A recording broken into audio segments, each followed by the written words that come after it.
Cuando era un niño, recuerdo que mis padres me llevaban a la iglesia a cada culto, cada reunión. Y siempre me hacía la pregunta, ¿para qué tengo que ir a la iglesia? ¿Para qué voy? ¿Qué necesidad tengo de asistir a la iglesia cada sábado? Cuando fui un muchacho, cuando comencé a ser un muchacho, todavía lo soy, me preguntaba, ¿para qué existe la iglesia? ¿Con qué propósito Dios fundó una iglesia, estableció un lugar de reunión, un grupo de personas que se reúnen? ¿Para qué? Y ahora, después que soy pastor y predico, pues mi pregunta también cambió. Y ahora es, ¿conocemos como miembros de iglesia cuál es el propósito y la misión de la iglesia? ¿Realmente sé para qué Dios fundó la iglesia? ¿Estoy cumpliendo ahora? ¿Estoy cumpliendo ahora con la misión que Dios le entregó a la iglesia? Nosotros tenemos una ventaja por encima de muchas personas, por encima de la gente que vivió en la historia bíblica. Tenemos la ventaja de que conocimos todo lo que pasó.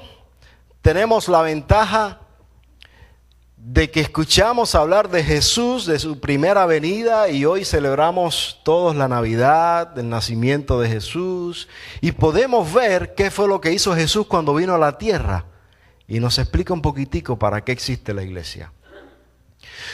Hoy nosotros deberíamos hacernos esa pregunta. ¿Conocemos para qué existe la iglesia? ¿Con qué propósito Dios permitió que yo viniera esta mañana aquí?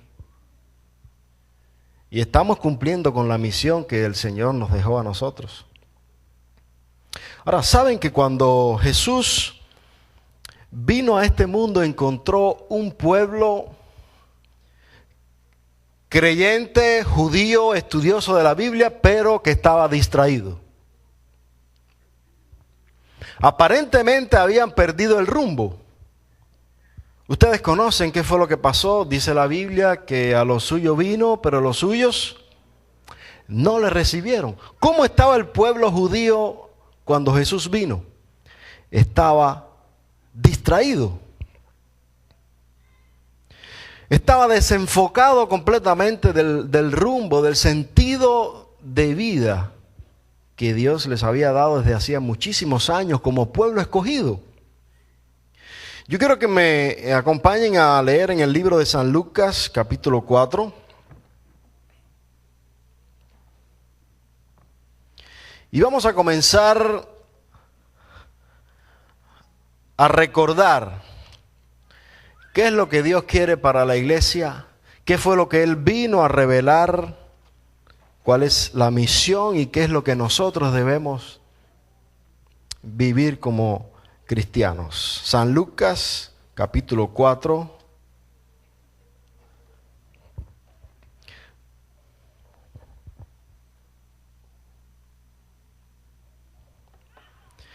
A partir del versículo 16, allí leemos: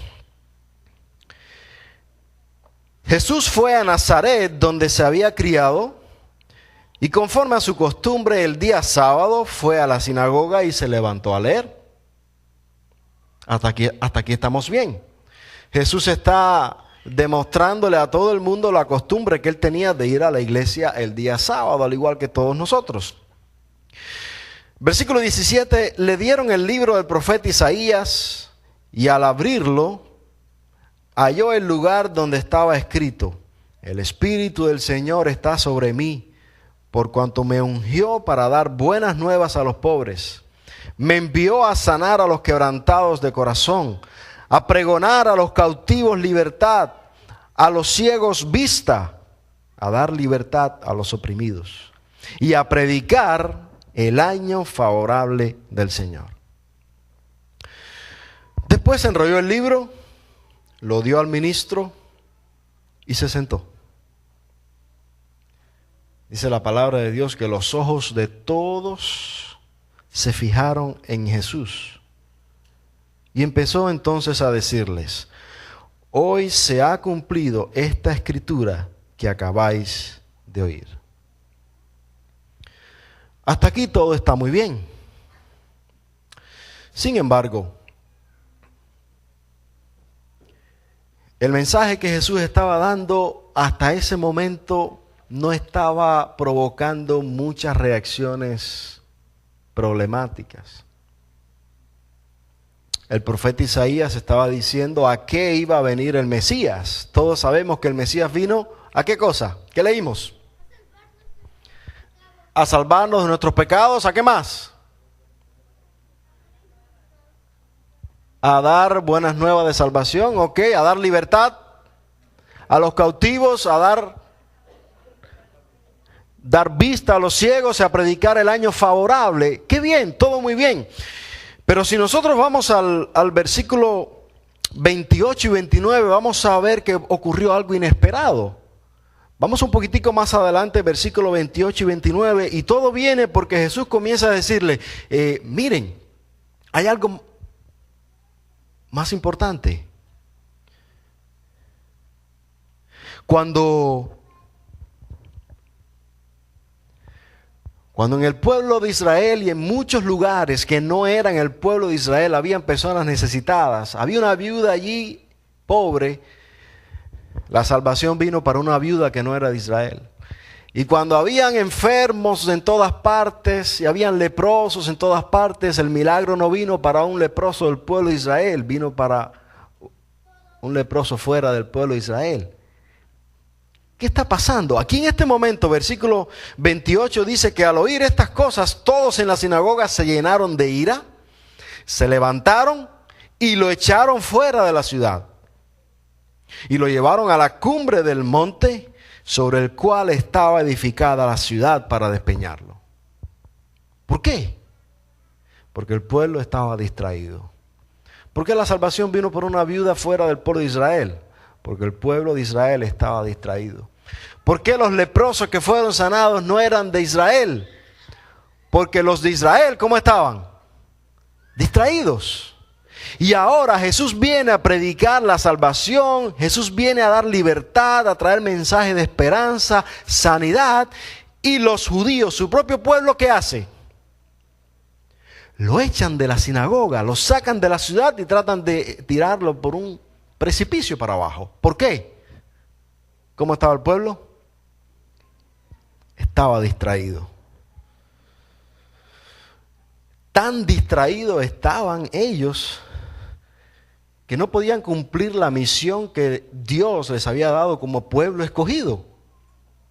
Mucho menos estaban preparados para recibir y aceptar a Jesús de esa forma. Ellos querían a otro Jesús. Ese no les convenía.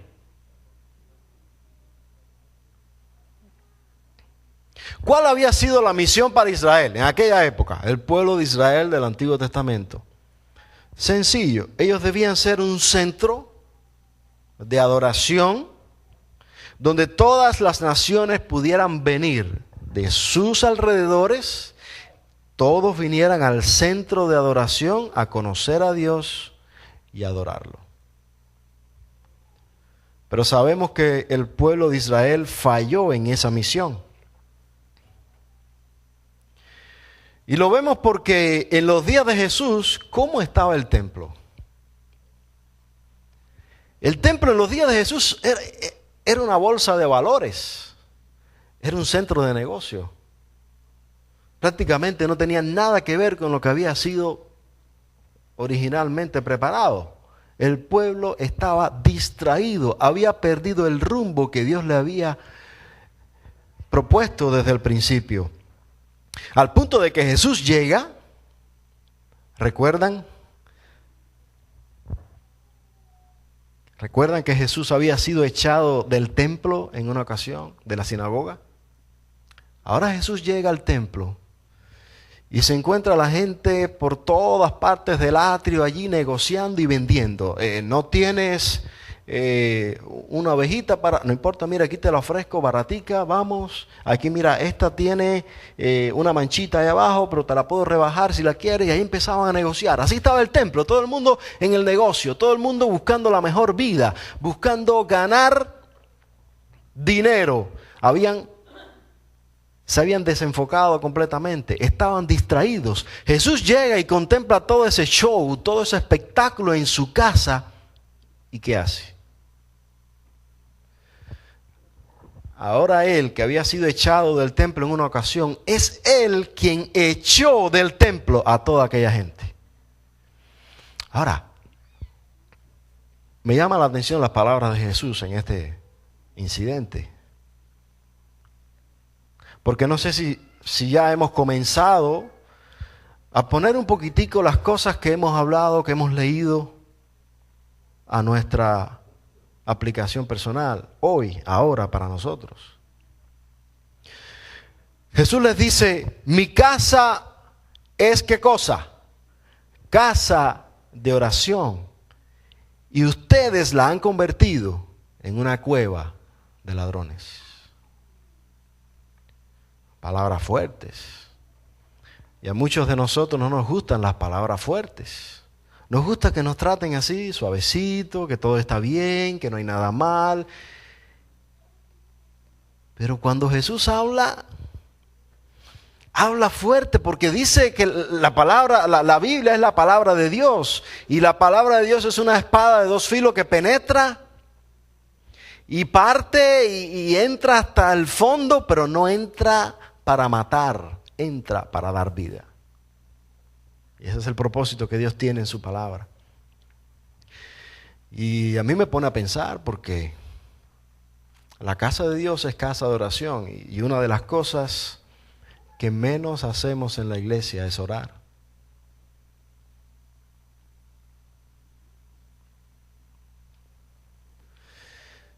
Y si decimos en nuestras casas, pues como para pensarlo. ¿Por qué? ¿Será que estamos distraídos igual que el pueblo de Israel?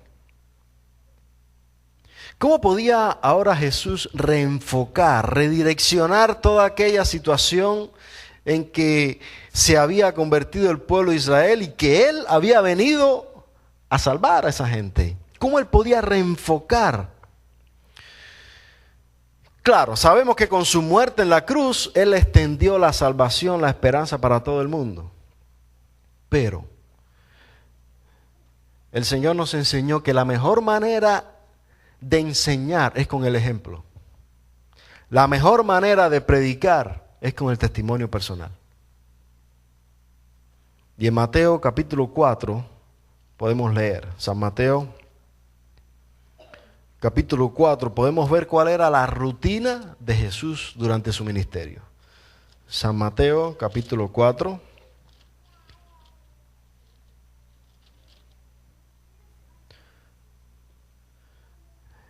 En el versículo 23 dice que Jesús recorría toda Galilea enseñando en las sinagogas, predicando el evangelio del reino y sanando toda enfermedad y dolencia de la gente. ¿Cómo vivía Jesús? ¿Cómo trabajaba Jesús?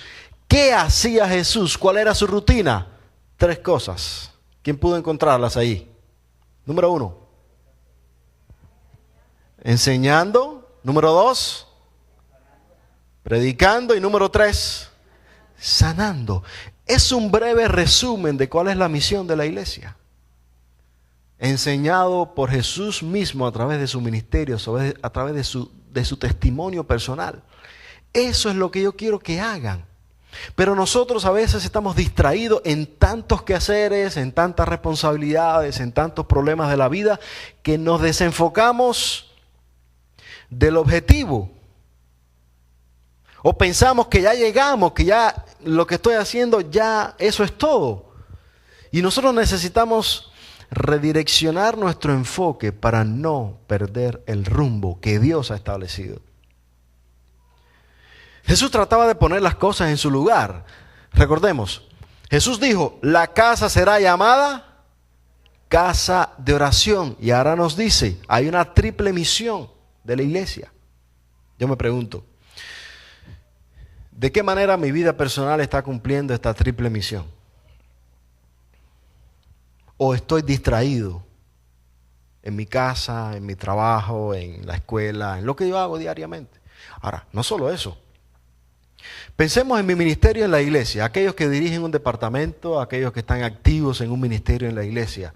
¿Para qué funciona el ministerio?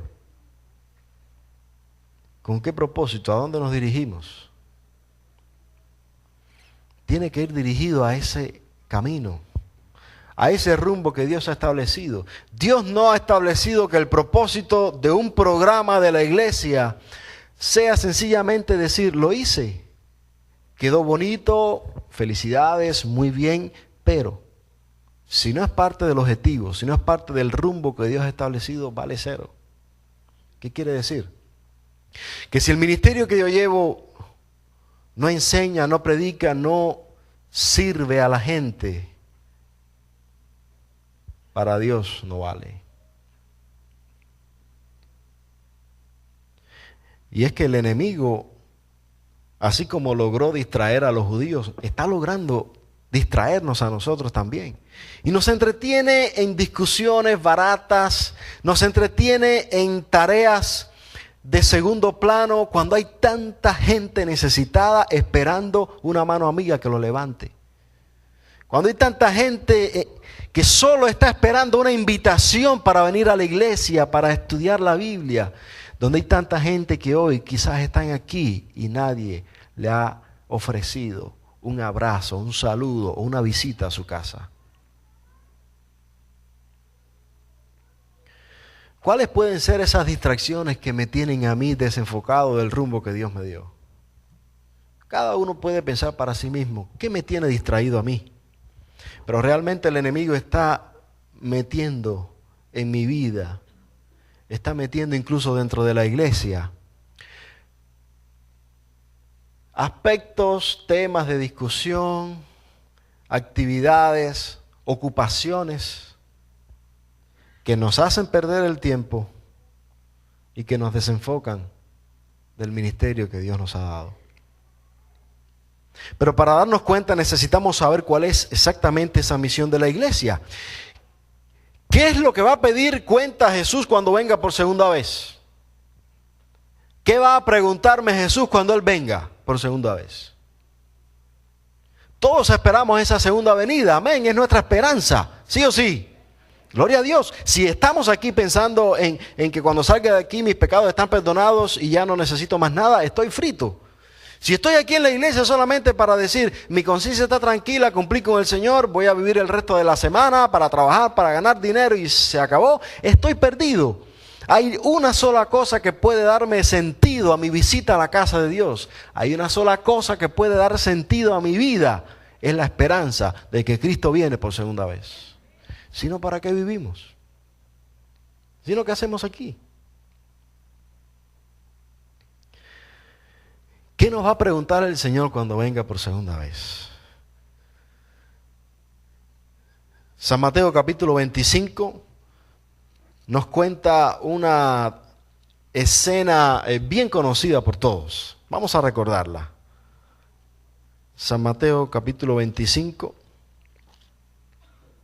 a partir del versículo 31.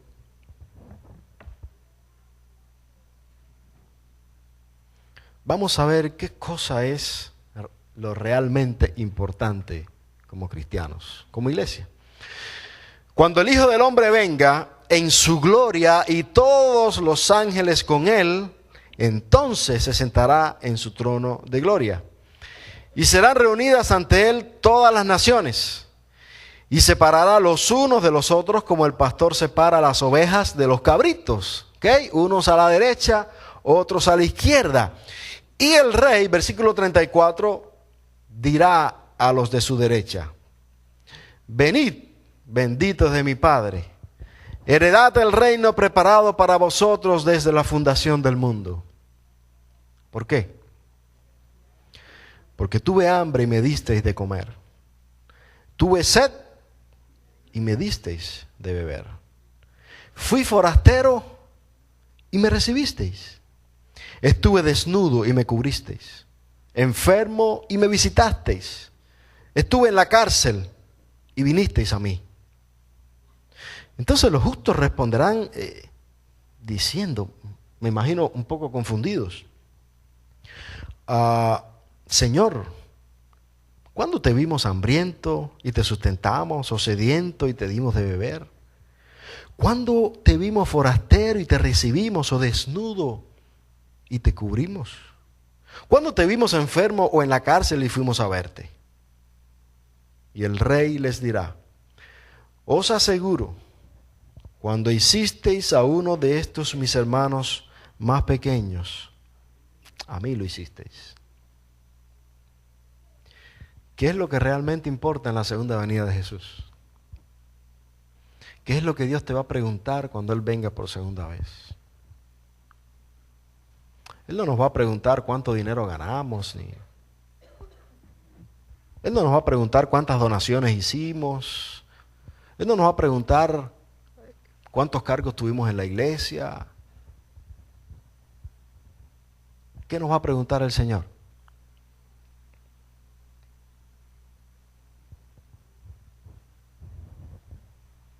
Cuando me viste por ahí necesitado, ¿qué hiciste? Cuando viste a las personas necesitadas realmente, cuando viste personas que estaban perdidas, personas que tenían hambre, personas en la cárcel, sencillamente podemos resumir con la misma vida de testimonio que Jesús vivió, que fue una vida de servicio. No fue una vida de mandar, no es una vida de jefe, no fue una vida de privilegios, fue una vida de servicio. Y ahí yo me pregunto, ¿de verdad siento deseo de que Jesús venga por segunda vez? ¿Sentimos ese deseo, ese anhelo de que este mundo termine, de que todo esto se acabe y que Cristo venga? Porque si yo sueño con las cosas de este mundo, si mi anhelo, si mi ilusión es tener las cosas materiales solamente, yo no voy a querer que Jesús venga. Porque el día que Jesús venga se me acabaron todas las cosas materiales. Por tanto, no me conviene que Jesús venga. Así como decíamos muchos de nosotros cuando éramos solteros: Señor, no venga, espera que yo me case. Alguno puede estar diciendo: Señor, no vengas todavía, necesito graduarme. ¿Para qué te vas a graduar? Cuando Cristo venga, ¿de qué te sirve? Señor, no vengas todavía, déjame terminar de construir mi casa. ¿Por qué? Porque quiero disfrutar la casa. ¿Por qué? Porque quiero disfrutar mi matrimonio. ¿Por qué? Porque quiero disfrutar las cosas temporales. Entonces yo no voy a desear que Jesús venga. Pero si yo miro al necesitado, si yo miro a la gente por la calle con hambre, si yo miro a la gente que anda por ahí sin esperanza, perdidos, que están en la cárcel allí con 20 años por la cabeza, que no saben cuándo van a salir, otros de por vida. Si yo veo gente que no tienen un centavo, entonces yo voy a decir: please, Señor, acaba de venir. Esto no aguanta más. Y yo creo que esa es la sensación que Dios quiere que tengamos. Y a veces cuando nos acomodamos un poquitico, ¿sabe que cuando estamos bien cómodos es cuando vienen los terremotos, cuando se sacude la vida? Por eso es que le llamamos a los accidentes accidentes, porque no se esperan. Algo inesperado. ¿Por qué? Porque todo estaba en calma, nos iba muy bien, estábamos tranquilos, sabrosos, y de pronto. Porque a veces necesitamos que nos sacudan los cimientos para poder reaccionar. Y si nosotros no cambiamos nuestro status quo, lo va a cambiar un accidente. Porque estamos distraídos del enfoque de nuestro rumbo. Y a veces Dios permite que lleguen esos accidentes para que prestemos atención al camino.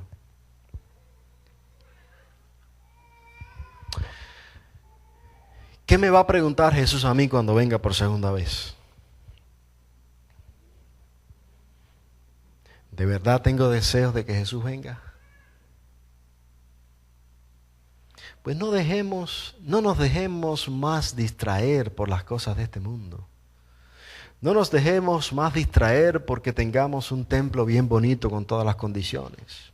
Dios no quiere un templo así de bonito. Dios quiere que este templo salga a la calle.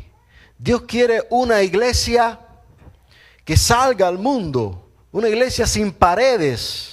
Dios quiere una iglesia que salga a encontrar a los necesitados y los lleve a los pies de Cristo. Hay dos cosas realmente importantes. Cristo viene por segunda vez y debemos prepararnos y anunciar esa segunda venida. Fuera de ahí, lo demás, como dicen algunos amigos míos por acá, es puro rollo. Eso es lo que interesa. Si mi vida personal, que puede estar llena de dinero, puede estar llena de satisfacciones temporales, puede estar llena de felicidad familiar, puede estar llena de cosas temporales, pero si todo eso es todo lo que tengo, no tengo nada. Si yo quiero realmente que Cristo venga, yo necesito utilizar todos esos dones que Dios me ha dado para cumplir la misión de la iglesia. Porque Dios todas las bendiciones que nos da, no las da para que yo las goce y las disfrute, no. Las bendiciones Dios las da para compartirlas con los demás. Y yo necesito aprender, yo necesito ver de qué manera yo puedo utilizar lo que Dios me ha dado, mis dones, mis recursos, para lo que realmente importa, que es que Cristo venga pronto y que el mundo entero esté preparado para recibirlo. El ejemplo nos lo dio Jesucristo mismo en su vida de testimonio. ¿Cuál fue el ministerio de Jesús? Enseñar, predicar y sanar. En nuestra vida personal y en nuestro ministerio en la iglesia. Y sé que estoy hablando no solo a personas individuales, sino a directores de departamentos. Pregúntese cada uno, ¿cómo mi ministerio está cumpliendo la misión de la iglesia? ¿Solamente estoy haciendo un programa? ¿O estoy enseñando, predicando y sanando? ¿Solamente estoy cumpliendo con una programación bien bonita o estoy sirviendo a los necesitados? Vivamos sin más distracciones. Vivamos sin perder el rumbo. Vivamos una vida de servicio. Porque si no estamos aquí para servir, no servimos para estar aquí. Y los apóstoles siguieron el ejemplo de Jesús. Ellos rediseñaron, fueron los instrumentos que Dios utilizó para rediseñar la misión de la iglesia. Antiguamente el pueblo de Israel, recordamos que Dios lo había destinado para que fueran un centro, ¿ok? Donde todas las naciones vecinas, ¿qué debían hacer? Venir a ese lugar a conocer y adorar a Dios. Pero todo aquello Dios tuvo que romperlo porque no funcionó. Y ahora en Hechos capítulo 13, versículo 44.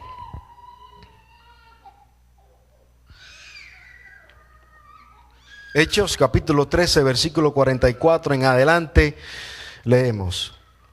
El sábado siguiente se juntó casi toda la ciudad a oír la palabra de Dios. Pero al ver la multitud, los judíos se alegraron y se regocijaron y se gozaron con tantas personas que vinieron. ¿Fue así? ¿Qué pasó? Se llenaron de celo y contradecían a Pablo con blasfemia. ¿Cómo es posible? Si se está viniendo la gente deseosa de escuchar el mensaje de salvación, ¿quién no se alegra porque la iglesia se llene de visitas? ¿Quién no se alegre porque personas están tomando la decisión? Qué triste cuando vemos personas que no quieren invitar a sus amigos a la iglesia.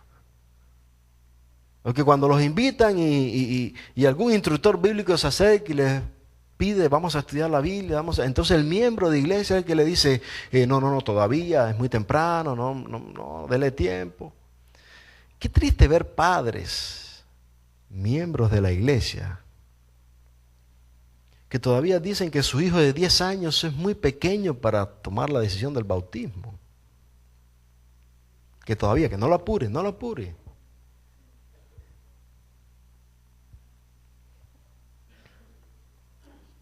Versículo 46, entonces Pablo y Bernabé dijeron, con gran valentía, en verdad era necesario hablar la palabra de Dios primero a vosotros, los judíos.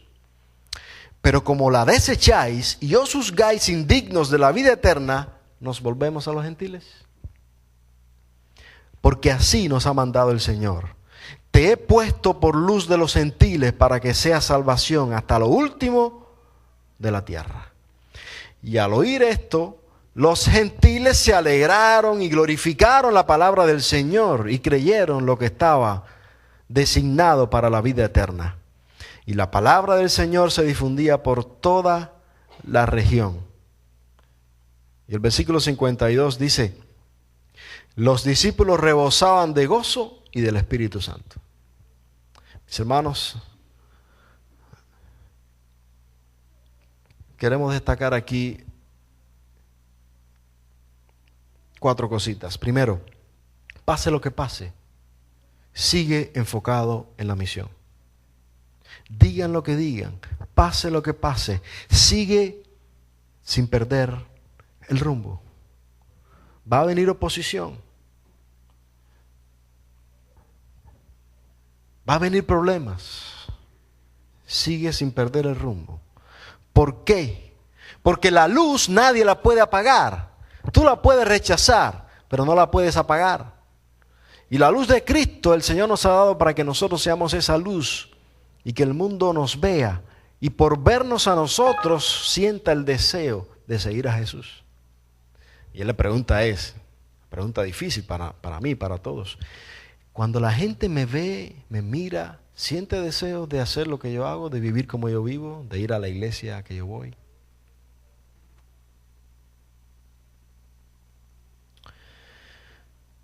No nos desanimemos, no nos dejemos desanimar, porque siempre va a haber alguien que va a creer.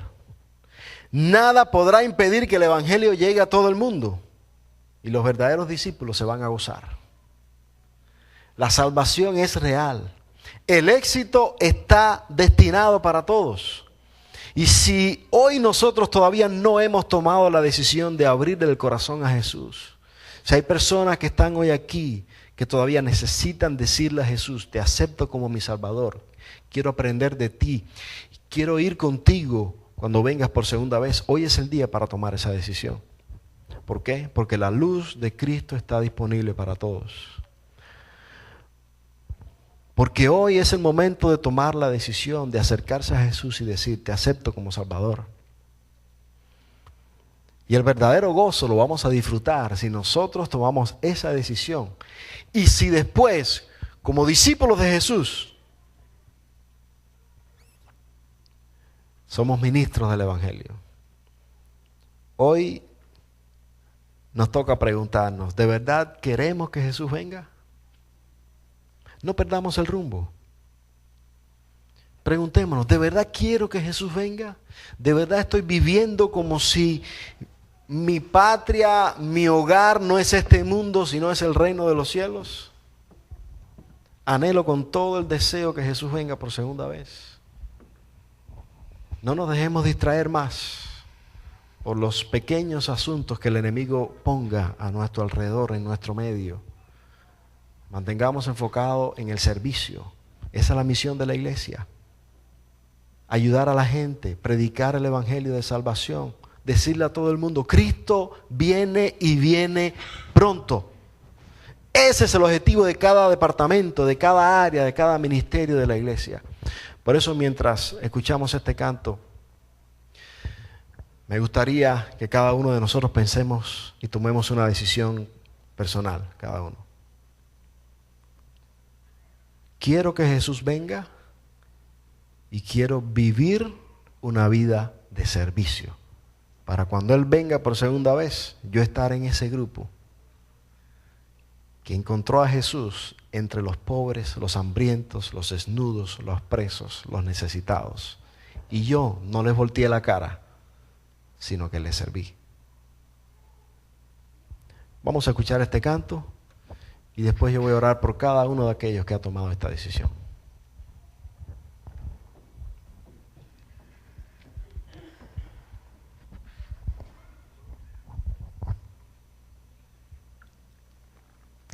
En tu vida hay tantas cosas que te olvidas del Señor. No te ocupas ni siquiera en orar. Oh, tu alma ya está lista para ver al Salvador. Si Cristo llegara hoy aquí,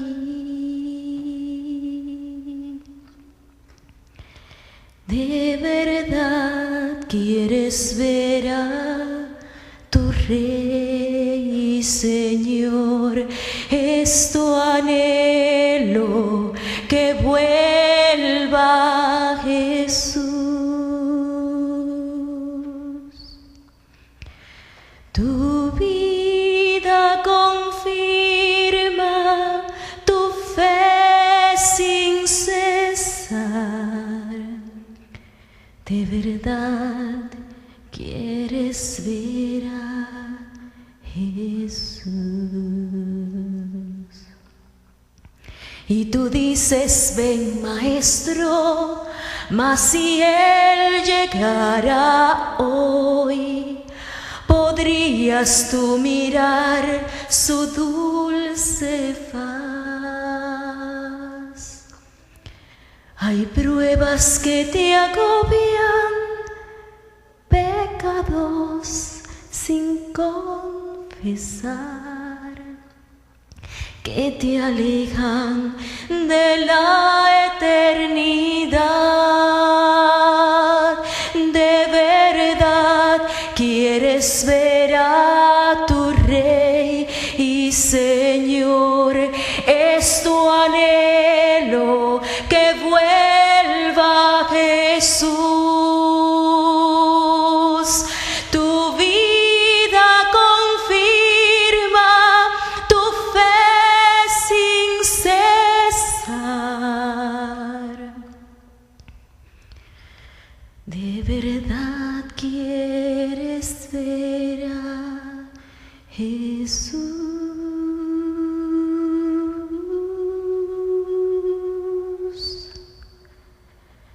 De verdad quieres ver a Jesús.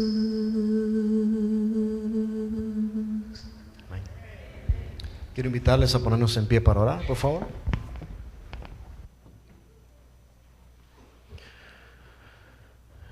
Nuestro amado Padre Celestial, en este día te agradecemos por aquellas personas que hoy han tomado la decisión de abrirte el corazón y aceptarte como su Salvador. Gracias porque todos los que estamos aquí porque te necesitamos. Pero Señor, queremos pedirte que nos ayudes para no distraernos más con asuntos secundarios, sino mantener el rumbo que tú diste a la iglesia. Que podamos abrir los ojos para mirar a nuestro alrededor las personas necesitadas, para poder vivir una vida de servicio. Ayúdanos a dar el ejemplo, el mismo ejemplo que dio Cristo Jesús. Para eso nos hacemos llamar cristianos, porque vivimos como vivió Jesús. Permite que hoy esta iglesia pueda salir de aquí dando ese testimonio. Y de esa manera atrayendo a la gente no a nosotros, sino a los pies de Jesús. Pedimos tu bendición, tu ayuda y el poder del Espíritu Santo para esta misión. En el nombre de Jesús. Amén.